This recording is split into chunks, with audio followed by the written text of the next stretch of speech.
ಆದರೆ ಮಾನಸಿಕವಾಗಿ ಕುಗ್ಗಿ ಹೋಗಿರುವಂತಹ ನಟ ದೈಹಿಕವಾಗೂ ಕೂಡ ಸಂಪೂರ್ಣವಾಗಿ ಕುಗ್ಗಿ ಹೋಗಿದ್ದಾರೆ.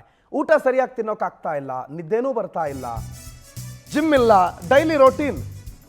ಇಷ್ಟು ದಿನ ಹೊರಗಡೆ ಇದ್ದು ಮಾಮೂಲಿ ಪ್ರತಿದಿನದ ರೊಟೀನ್ ಏನಿತ್ತು ಆ ರೊಟೀನನ್ನು ಮಾಡೋದಕ್ಕಾಗ್ತಾ ಇಲ್ಲ. ಊಟ ಸೇರ್ತಿಲ್ಲ, ನಿದ್ದೆ ಬರ್ತಿಲ್ಲ, ಮಟನ್ ಇಲ್ಲ, ಚಿಕನ್ ಇಲ್ಲ, ಜಿಮ್ ಇಲ್ಲ, ವರ್ಕೌಟ್ ಇಲ್ಲ. ಮಟನ್ ಚಿಕನ್ ವಾರಕ್ಕೊಮ್ಮೆ ಆದರೂ ಸಿಗುತ್ತೆ ಅನ್ಕೊಳ್ಳಿ. ಆದರೆ ಕಳೆದ 15 ದಿನಗಳಲ್ಲಿ ಮಾನಸಿಕವಾಗಿ ಮತ್ತು ದೈಹಿಕವಾಗಿ 10 kg ತೂಕ ಇಳಿಸ್ಕೊಂಡಿದ್ದಾರೆ. ಅರೆಸ್ಟ್ ಆಗಿ ಜೈಲ್ ಹಕ್ಕಿಯಾಗಿ ಮಂಕಾಗಿ ಹೋಗಿಬಿಟ್ಟಿದ್ದಾರೆ Devil. Regular gym, regular cinema shooting, ಅದು ಇದು ಪ್ರೋಗ್ರಾಮು, ಪೊಲಿಟಿಕಲಿ ಒಂದಿಷ್ಟು ಕಾರ್ಯಕ್ರಮಗಳು, ಅದು ಇದು ಅಂತ ಬ್ಯುಸಿ ಆಗಿದ್ದಂಥ ದರ್ಶನ್ ಈಗ ಯಾವುದೇ ಶೆಡ್ಯೂಲ್ಗಳು, ರೆಗ್ಯುಲರ್ ರೊಟೀನ್ಗಳನ್ನು ಮಾಡೋದಕ್ಕಾಗದೆ ಬಸವಳಿದು ಹೋಗಿದ್ದಾರೆ. ಹಾಗಾಗಿ ಜೈಲಲ್ಲಿ ಕೊಡುವಂಥ ಊಟ ಚಿಕನ್ನು ಮಟನೆಲ್ಲ ಇಲ್ಲ, ಇವ್ರಿಗೆ ಬೇಕಾದಂಗೆ ಡಯಟ್ ಫುಡ್ ಇಲ್ಲ, ಬೇಕಂದಂಗೆ ಎಲ್ಲ ಒಂದು ಮಾಹಿತಿ ಇತ್ತಪ್ಪ, ಪ್ರತಿದಿನ ಮಾಂಸಾಹಾರವನ್ನೇ ಸೇವಿಸಬೇಕಿತ್ತು ಅಂತ. That is left to them, ಅವ್ರಿಗೆ ಬಿಟ್ಟಿರೋದು ಬಿಡಿ.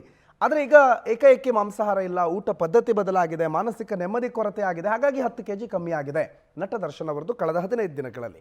ವೀರೇಶ್ ಈ ಬಗ್ಗೆ ಹೆಚ್ಚಿನ ಮಾಹಿತಿ ಕೊಡ್ತಾರೆ, ಲೈವ್ನಲ್ಲಿ ಜಾಯ್ನ್ ಆಗಿದ್ದಾರೆ. ವೀರೇಶ್, ಒಂದು ಕಡೆ ಮಾನಸಿಕ ನೆಮ್ಮದಿಯ ಕೊರತೆ, ಇನ್ನೊಂದು ಕಡೆ ದೈಹಿಕವಾಗಿಯೂ ಕೂಡ ಅವರು ಕುಗ್ಗು ಹೋಗಿದ್ದಾರೆ. ಮತ್ತೊಂದು ಕಡೆ 15 ದಿನಗಳ ಏನೇನು ನಡೀತು, 15 ದಿನಗಳ ಕಾಲ ಪರಪ್ಪನ ಅಗ್ರಹಾರದಲ್ಲಿ ನಟ ದರ್ಶನ್ ಅವರನ್ನು ಕೇಂದ್ರೀಕರಿಸಿಕೊಂಡ್ರೆ?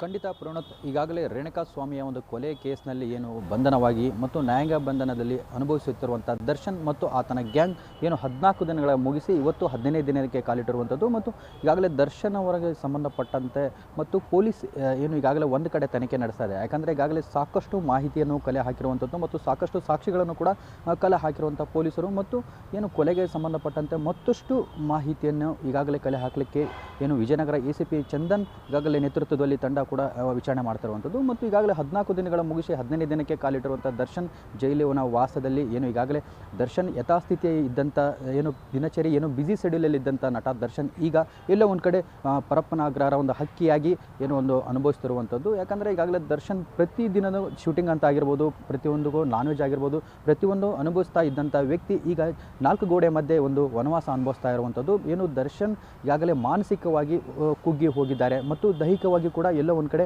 ಸರಿಯಾಗಿ ಅವರ ಸಂಬಂಧಿಕರಾಗಿರ್ಬೋದು ಮತ್ತು ಅವರ ಸ್ನೇಹಿತರಾಗಿರ್ಬೋದು ಸುಮಾರು ಜನ ಈಗಾಗಲೇ ಪರಪ್ಪನ ಅಗ್ರಹಾರಕ್ಕೆ ಬಂದು ಭೇಟಿ ನೀಡಿ ಅವರನ್ನು ಮಾತನಾಡಿಸಿದಂಥ ಸಂದರ್ಭದಲ್ಲಿ ಕೂಡ ಸರಿಯಾಗಿ ಮಾತಾಡ್ತಾ ಇಲ್ಲ ಮತ್ತು ಅಲ್ಲಿ ಇರುವಂಥ ಕೆಲವರು ಸಹಚರರ ಜೊತೆ ಮಾತುಕತೆ ಸರಿಯಾಗಿ ಮಾಡ್ತಾ ಇಲ್ಲ ಅನ್ನೋ ಒಂದು ಮಾಹಿತಿ ಕೂಡ ಲಭ್ಯವಾಗಿತ್ತು. ಮತ್ತು ಇದಕ್ಕೆ ಈಗಾಗಲೇ ಬ್ಯಾರೆಟ್ನಲ್ಲಿ ಕೂಡ ಅವರ TV ಹಾಕಲಿಕ್ಕೆ ಮತ್ತು TV ನೋಡಲಿಕ್ಕೆ ಏನು TV ಹಾಕಿದಂಥ ಸಂದರ್ಭದಲ್ಲಿ ಕೂಡ ಅದನ್ನು ಬಂದು ಮಾಡಿಸ್ತಾ ಇದ್ದಾರೆ. ಯಾಕಂದರೆ ಸಹಚರರಿಗೂ ಕೂಡ ಸೂಚನೆ ನೀಡ್ತಾ ಇದ್ದಾರೆ, ನಾನು TV ನೋಡೋದು ಬೇಡ, TV ಯಾರೂ ಹಾಕಬೇಡಿ ಅನ್ನೋ ಒಂದು ಮಾತನ್ನು ಕೂಡ ಅಲ್ಲಿ ಹೇಳಿದ್ದಾರೆ ಅನ್ನೋ ಒಂದು ಮಾಹಿತಿ ಲಭ್ಯವಾಗಿರುವಂಥದ್ದು. ಮತ್ತು ಏನು ಈಗ 14 ದಿನ ಮುಗಿಸಿ 15 ದಿನಕ್ಕೆ ಈಗಾಗಲೇ ಬರೀ ಪುಸ್ತಕದ ಜೊತೆಗೆ ಅವರ ಒಡನಾಟ ಹೆಚ್ಚಾಗಿರುವಂಥದ್ದು. ಪುಸ್ತಕದ ಜೊತೆಗೆ ಓದಿಕೊಂಡು ಮತ್ತು ಪುಸ್ತಕದ ಒಂದು ಬೇರೆ ಬೇರೆ ಪುಸ್ತಕಗಳನ್ನು ಏನು ತರಿಸಿಕೊಂಡು ಅಲ್ಲಿ ಓದಿ ಕಾಲ ಕಳೀತಾ ಇದ್ದಾರೆ ಅಂತಲೇ ಹೇಳ್ಬೋದು ದರ್ಶನ್. ಹೀಗಾಗಿ ಮತ್ತೆ ಈಗ ಏನು ಪರಪ್ಪನ ಅಗ್ರಹಾರದಲ್ಲಿ ಕೂಡ ಏನು ಸಾಕಷ್ಟು ಏನು ಅಲ್ಲಿರುವಂಥ ಜೈಲಾಧಿಕಾರಿ ಅವರಿಗೆ ಊಟ ಆಗಿರ್ಬೋದು ಮತ್ತು ತಿಂಡಿ ಆಗಿರ್ಬೋದು ಕೊಟ್ಟರೂ ಕೂಡ ಯಾವುದು ಸರಿಯಾಗಿ ಮಾಡ್ತಿಲ್ಲ ಅನ್ನೋ ಒಂದು ಮಾಹಿತಿ ಲಭ್ಯವಾಗಿದೆ.